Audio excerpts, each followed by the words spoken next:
Okay, as I mentioned Saturday night after the game, feel the same way today, that again, we obviously didn't play good enough. I didn't have them prepared well enough, and we need to do a better job. So it's a very important game that we did not put forth our best effort, and that can't happen. It's inexcusable, and we need to do a better job. With that being said, that's one game, and we have to move on and get ready to prepare for a victory here this week. And we got to do whatever we got to do to get ready to play this game against Middle to get our 8th victory. And again, it's very important. Doesn't diminish all the good things our team has done throughout this year, and appreciate their effort throughout the season. And again, as I mentioned Saturday, I didn't do a good enough job getting them motivated and getting them prepared to play last week, and that's what we have to do. And we'll get back at it here this week. Mark, with the way the offensive team has struggled the past few games, do you think it's time to rethink the entire offensive scheme? Oh, that wouldn't be a very good idea. We got 2 opportunities to get the most victories we've had in the regular season, and since when? Since when, Tony? 77. Since 1977. I don't think that'd be very wise.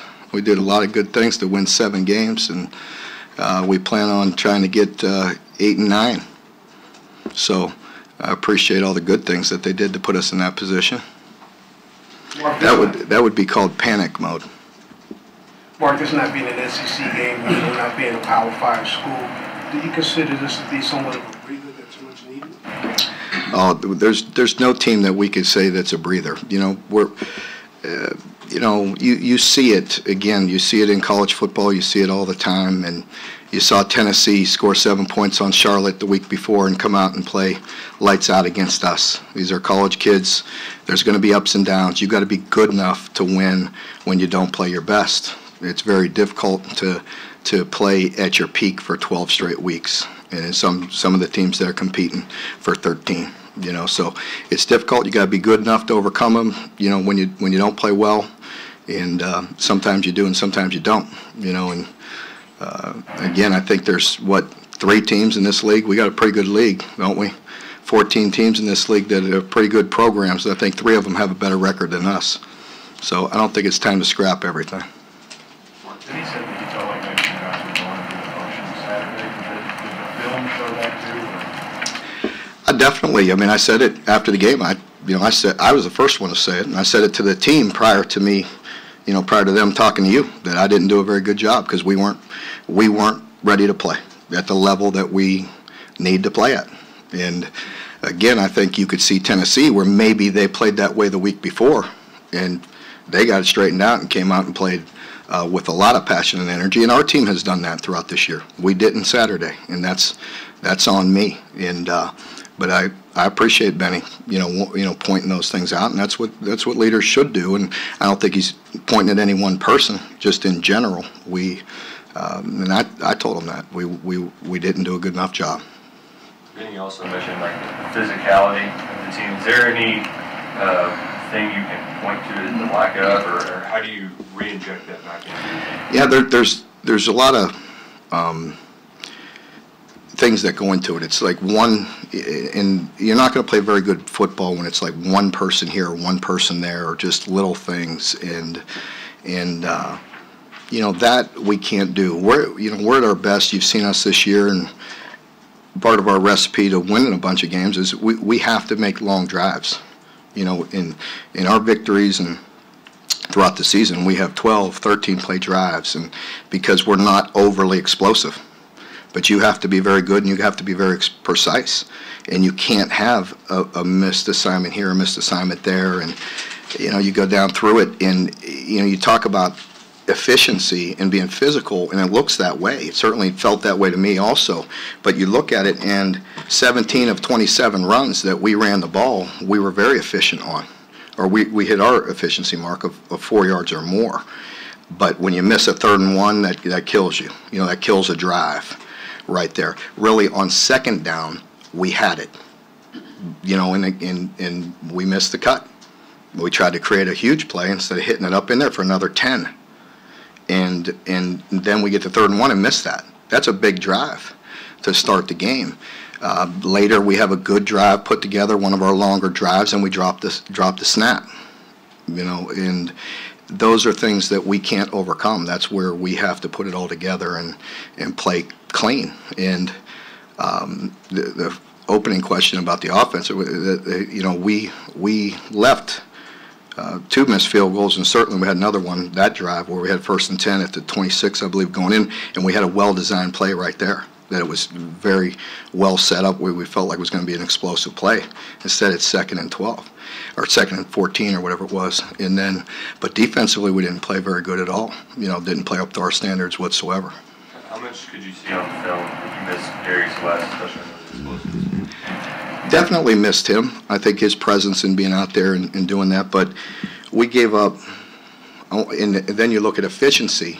When you just look at the overall statistics, and even myself, I'm sitting here saying, how in the world did we give up 200 rushing yards? Well, we gave up, I don't know the exact yards, 40 or 45 on a simple technique of our 4 technique, trying to do too much. Has the block controlled, sticks his head out in another person's gap, runs it right down there, led to a touchdown.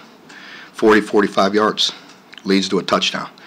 And then the reverse was a huge play, and that's a finesse play, but it was set up, and we need to play better. But there's like 100 yards on 2 plays.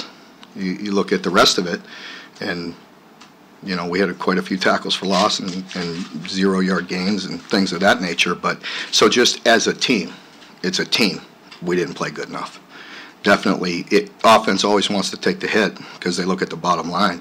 They don't look at we lost, missed 2 field goals and turned the ball over in the red zone and had other drives stalled for various reasons, various mistakes. But the defense, we definitely should have done enough to keep it in the game, like we've done in other games. Mark, did Dory go to Knoxville? No, he was suspended for that game. He'll be back this week. Mark, Middle Tennessee is +8 in their last 4 games. Yeah. Turnovers, and they've scored 4 TDs on defense.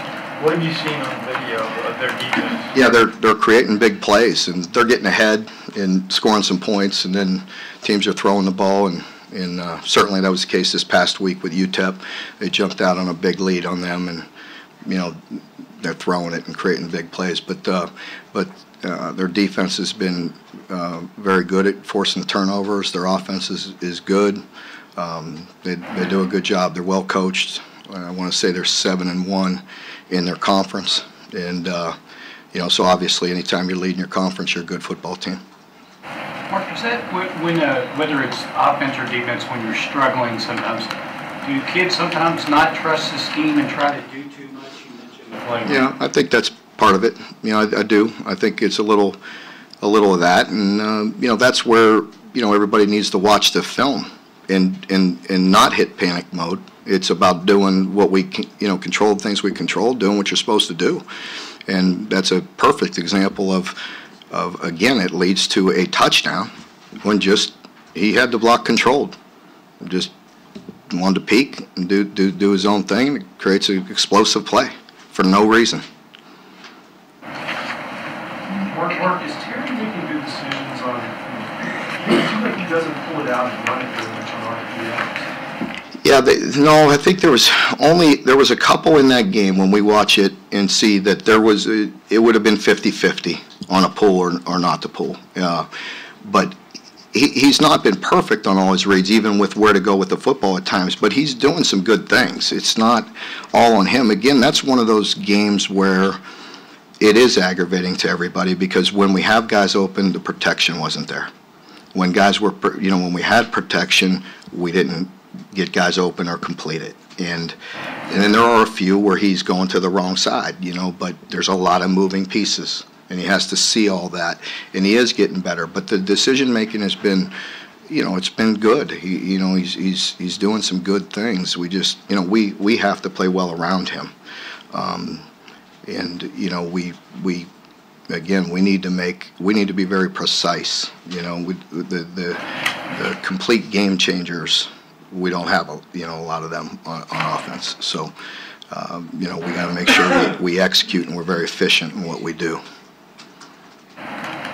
Mark, obviously, prospectively, if you saw it coming, you would have done something about it. But now with the benefit of hindsight, is there anything looking back on the week of preparation that would have given you a signal or a sign that the team would have laid an egg like that? Yeah, I definitely think there's you know, things that I could have done differently. I think as you go through the season, I know even to myself, you know, the days that I get up and you know, I talk to the team every Monday, Thursday, and Friday. And, you know, well, I talk to them every day, obviously, but I mean, we have a team meeting prior to all of our meetings on Monday, Thursday, and Friday. And you know, it does get monotonous, you know, to the players, I think, and the schedule and sticking to it. But that's where you have to be disciplined. That's where, you know, I felt confidence in our leadership and of a veteran team to make sure we were ready to play. And in hindsight, you know, I got to do a better job somehow, some way of tweaking it, changing it, you know, getting the attention, getting the guys ready to play at a high level. I think that's one of the reasons why we've won some games that, you know, experts gave us no chance of winning. We haven't been very good when we've been the hunted. You know, we're a much better football team when we're the hunter, and we gotta understand at what level you need to play at all the time. And I constantly try to teach that. I constantly talk till I'm blue in the face about that. And we're intentional about leadership and trying to do things the right way. And you got to be good enough to overcome things when you're not at your best. Tweaking some things. Are you also talking about finding ways to keep it fresh? Mm-hmm. Yeah. Yeah, definitely. You know, there's things that I need to do or can do, or you know, and you know, again, you know, I think that's part of it. You know, to be a successful head coach, you got to have a great plan, but you also better have good instincts. What would be your message to kind of your team this afternoon to get past this? I'm going to keep that because I have some messaging, but I'm gonna wait and I'm gonna hit them with it here in a little while. So.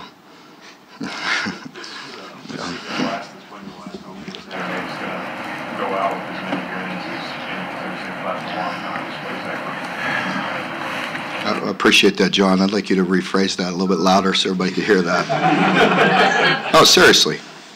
I mean it. What did you just say? Yeah, this senior class is going to have as many wins as anybody in a long time. Yeah, and the most in school history as far as SEC victories. And so I think they deserve a little credit for that. And I think we all, I'm the first one, you know, that you always want to hang on to things, what can you do better? And that's what drives us every day, and drives me every day, and that's what I want to do. But I also want to give recognition to that senior class and what they've done and what they've meant to this program, and how much I greatly appreciate them, and I think the Big Blue Nation appreciates them. They will, it's a fact, in the last 3 years they've won the most SEC games as anybody in the history of this school. That's a long time, folks. So I appreciate what they've done. But don't you like the fact that Big Blue Nation is mad after this game, is mad after a couple of other games? Because you've always stated, as soon as you got here, you want to change the culture. You want to change the environment at UK. So by the fan base being really mad, you have changed that culture, because that proves that so many people out there want to win. The worst. I'm not arguing with you. Okay. You're not going to get an argument out of you. I think if you heard the beginning of my statement, I was the first one to say how much I hang on to things, how much we can do better. And that's my mentality 24/7. But I also want to give recognition to them for what they deserve. The most in school history is a long time, and I appreciate that. Is this kind of their seniors' like last hurrah to make sure the season ends on a positive note? We got 2 games guaranteed, you know, that we have to go play, and you know, we talked about it last week, you know, about what you know, what we want their legacy to be, and of course that game was important to us. We didn't get it done, and now it's back to this one. You know, we got 2 guaranteed opportunities, and we want to take care of business this week and then move on to the last. Mark, in In talking to some of the younger players this year, they talked about older players who have taken them under their wing or they've learned from, set an example. You talk about the senior class. How much have you seen of that, and how important is that in keeping things going when you do have success and when the younger players have to step up? Yeah, I think it's real important, and I've been constantly this year trying to point that out to the younger players to understand what's going on and what the amount of work and the amount of sacrifice that's gone in to doing what we have done. And so I'm constantly trying to plan for the future of this program and develop the young guys both mentally and physically. And I think it's real important to embrace the good things that this group has done and try to continue with that. Mark, do you remember much about what you said to this group 5 and even 6 years ago about, hey, come to Kentucky and try to get some things done? Do you recall much? I don't remember the exact, selling point or how we go about that. I mean, the big thing is relationships and progress. That's all we ever talk about, is making sure we're going to put kids in a position to be successful, develop them, and keep on pushing this program further. There was never any talk about exactly how many wins or what we're going to do or all those things. It's about, elevating the program. And, we've done that. And we all hang on to the things the what ifs. That's human nature. But we're going to constantly keep on working and keep on pressing to get better. Mark, much of that game last week you spent with first-year players at the offensive half spot. Is it some of the mistakes they made in the process of learning? We got beat a couple times at tackle, and we got beat. The one missed assignment that I told you about after the game. So one time we just slid the line completely the wrong way. And actually, I got to get clarification on that, because we were in tempo mode, and the penalty happened on the left hash, and it was behind the line of scrimmage. So I got to get clarification of why we didn't move it up on the left hash. It went over to the right, and it didn't help us. So I got to get some clarification on why we weren't on the left hash there, or left middle. So, but anyway, we got beat a couple times at tackle. We need to do a better job. There's other things we can do to protect and help in certain situations, especially when we're trying to get the ball down the field. And but there's other times when they held up really well, and they did a good job. And that's what I said. Those are the things that, like, sometimes you say you feel like it's so far away when it's really not. I said that early in the year. A little bit more protection. We got some opportunities there. There's a lot of things, and there's no excuse. There was a lot of mistakes. It can't be one guy here, one mistake, one thing, and we're not built that way. We have to be very precise and do things very good and be very clean, and that's a good recipe to be successful. And when we don't do that, we're not in a good position. Mark, this is Veterans Day, of course. Officer Lonnie, John, and I being veterans. College athletics, the military has had a great relationship over the years. Would you care to give your thoughts about that relationship and how much it means to you, how much it means to college? Yeah, first of all, thank you for your service and everybody in here that served, and just really can't thank you enough. And I don't think it gets recognized enough. It's really nice to see the way college athletics is trying to embrace that and recognize the military and veterans. And it's been a very good relationship with us. I certainly embrace the veterans that are in our program that help us each and every day. So it was really good, and it was nice to have Matthew Bradford with us a week or so ago, walk with us on the catwalk, come and talk to the team. So we embrace that, and we thank you. Anyone else? Jordan Jones. It's going to be, obviously you talked about the group as a whole, but his progression, you guys have kind of a very personal relationship, it feels like. What do you think when you kind of see him out there in that moment? Yeah, I'll be, very, very happy for him, very proud for him. And, there's others in there as well that have come, a long way. Tymer is one that jumps out at you as well that, been documented, the struggles and the disputes we've had. But, that's our job. And really, there's a lot of them, Mike Edwards, Darius West, and these guys are going to graduate. And, I think, you know, there's times when, you know, I tell them, why is it more important to me than it is to you? You know what I mean? And so, but I'm proud of that, because eventually the light clicks on and they want to get that done and they want to be successful, both on the field and off. And very proud of a lot of these guys for the work they've done. And you know, I've seen them change. And so they've been a very, very good group, special group, and not perfect like none of us, but have really done a good job, and I will be proud for Jordan and many of the other ones, all the other ones, the special group. You know, the individual stories of some of these guys, and I think many of you have written about it and talked about it and seen it, and, you know, where they come from, what they've done, things they've overcome. It's truly amazing. You know, guys like George, you know, George Asafo, and you know, Jordan, and just many of them. It hasn't been easy. They've come a long way, and they've done a lot for us. Has there been an emotional, I mean, the start of the season, I mean, media day, we were in this room and you were telling us about cancer striking your team twice, you know, sort of the high and low of being ranked in the top 10 is there some sort of emotional thing that you sort of have to deal with now as a coach? Like, it's always been like that. I mean, it is. I mean, there's, please tell me another profession where the highs are so high and the lows are so low. That's the way it is. But you know, for us, we really always try to handle things the right way. Of course, we're going to celebrate big accomplishments and big wins and individual accomplishments and recognize kids for what they've done, and that's great. You know, but you know, you really always have to keep things in perspective, and I really always try to do that. And you know, and we'll try to do that this week. You always got to get back on track. You can't bring last week into the new week. You know, you have 1 week seasons. This is a new 1 week season for us. We can't change that past. We can't change last week, but we can learn from it, and you know, try not to make the same mistakes. Mark, they got almost 200 yards rushing out of the last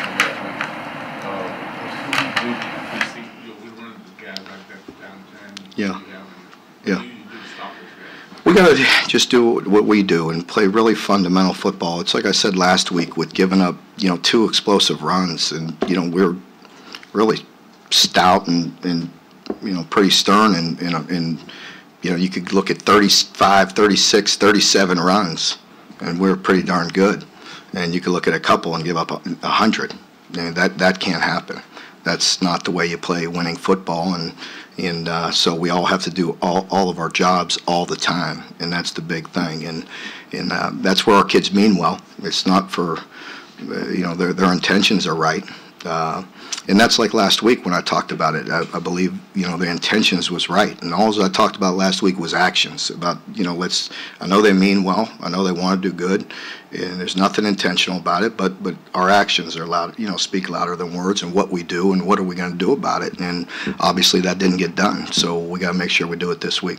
Mark, middle schoolers, a lot of what you mentioned, how explosive they can be. Mm-hmm. What have you noticed about them, about how they run their offense? Well, you know, Stockstill, Brent, the quarterback. I mean, you have to have a lot of respect for him. You could tell he's a coach's kid, and he plays so hard and makes such critical plays. And he's one of those guys that, you know, he's a real gamer, and you know, you can put pressure on him, you can get him out of the pocket, and he finds guys open. He puts it in good spots. He throws a catchable ball. Really plays. You got to have a lot of respect for the way he plays. He plays the game the right way, and very intelligent and great touch on what he does. And you know, they have a good scheme, and they could move it on you. You said that your team has played better as the hunter than the hunted. How do you get a team to play well as when you're the hunted? Well, we got to play with the same mentality every week. I mean, that's who we are, and you know, it's always been my philosophy, and I've always said that, you know, as a defensive coordinator, as a head coach, that mentality, that who you are, your identity, you know, that's got to be with you 24/7, and didn't get that done, you know. So we have to play, you know, we have to be the best version of ourselves, and we weren't that last week, and so we need to play with a toughness and an attitude and a mentality along with execution and being precise in what we do. And I think that that always goes with it, how you prepare. I mean, you hear me talk about that every week, but it's so true. What kind of mentality do you have as you're going through your preparation? Are you going through the motions, or are you really trying to get better? And that's where we cannot be inconsistent. And we played 10 games this year, and we haven't been perfect in those 10, but I think all but one we had the right mentality. And he said after the game that he wants to hone in on finding the things that everybody knows what to do, the plays where everybody's on the same page, where everybody knows what to do. Have there been a lot of instances in the last few weeks where maybe that's not happening? Sorry. I would say there's just been too many, as you look at the film and you look at it, too many one guy here, one guy there, and that's not winning football. Again, without putting any blame on any one thing, but I tell the players all the time, how do we know what one play is not going to change the outcome of a game, right? How do you know? So in the first possession of the game, when we have something that would create a first down, instead we don't make it. How do we not know what would happen on that drive? You know what I mean? The mentality of our team, that you don't know which one play it is, and there's a lot of plays there that we're leaving on the field. Like I mentioned a couple times, it's not just all the O-line. There's a couple where tackle gets beat, we got guys open. Now the next time, guys aren't open, there's good protection. Now there's good protection, guys open, we throw it, and there's drops. We had more drops last week than we had all year, I believe, in a game. We had 5 drops. What does that do to an offense? How does that help you? Those are hard things for us to overcome. Tennessee didn't want to live in 3rd and long. And we don't want to live in 3rd and long. You gotta stay. When we stay on track, we're pretty good. When we get behind the chains, it's not where we want to be. And that's, like I said, that's the same for a lot of people. Unless you got just some freak that's just going to go up and make an unbelievable play. All right, folks. Thank you very much.